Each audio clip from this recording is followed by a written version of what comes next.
তো কি অবস্থা সবার? আশা করি সবাই অনেক ভালো আছেন। কবে আসতে চলেছে শাহরুখ খানের ইন্সপেক্টর গালিব? আর জেলা 2 এর টিজার দেখে কি বলছে? প্রথমেই আসি শাহরুখ খানের কাছে। বছর কয়েক আগে শোনা গিয়েছিল ইন্সপেক্টর গালিব চরিত্রটির জন্য মধুরের পছন্দ ছিল শাহরুখকে, কিন্তু এখনো পর্যন্ত দিনের আলো দেখেনি সেই ছবি। ভবিষ্যতে কি এই ছবির আসার সম্ভাবনা রয়েছে? একটি সর্বভারতীয় বিনোদন সংবাদ পোর্টালকে দেওয়া সাক্ষাৎকারে মধুর পুরো বিষয়টা জানিয়েছেন। তিনি বলেন, হ্যাঁ, ওই ছবিটা আছে হাতে। চিত্রনাট্যটা দারুণ ছিল। ছবিটা বানানোর খুবই ইচ্ছা ছিল। উত্তরপ্রদেশের পুলিশ নিয়েছিল বিষয়বস্তু, কিন্তু শেষমেশ হয়ে উঠল না। 2018-তে ভেবেছিলাম ছবিটি, কিন্তু করোনার কারণে আর যোগাযোগ করা হয়নি। অ্যাকশনে ভরপুর একটি ছবি হবে। আপাতত দুটি চিত্রনাট্য কাজ চলছে পরিচালকের।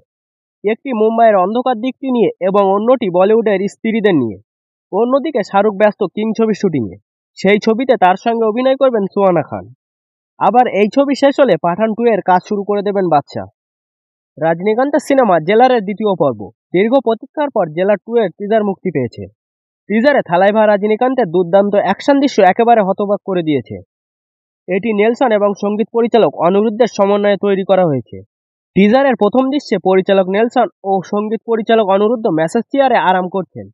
এ সময় তারা একে অপরকে বলেন আর একটা ঘূর্ণিঝড় আসছে, নেলসন মুম্বাইয়ে ফিরে যেতে হবে।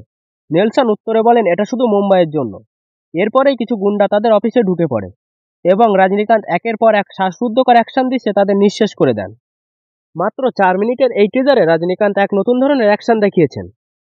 সোশ্যাল মিডিয়াতে সিনেমা নিয়ে যে হাইপ তৈরি হয়েছে, তা অনেকেই বলছেন জেলার 2 পুষ্পা 2 এর আইকে ছাড়িয়ে যেতে পারে। এটি হতে পারে পরবর্তী পুষ্পা 2। তবে সিনেমাটি মুক্তির পরই জানা যাবে এটি বক্স অফিসে কতটা সফল হবে। জেলার ছবিটি বিশ্বব্যাপী 604.5 কোটি টাকা এবং ভারতে 348.55 কোটি টাকা আয় করেছিল, যা এই ছবির ব্যাপক জনপ্রিয়তার প্রমাণ। তো আজকের মতো ভিডিওটি এই পর্যন্ত।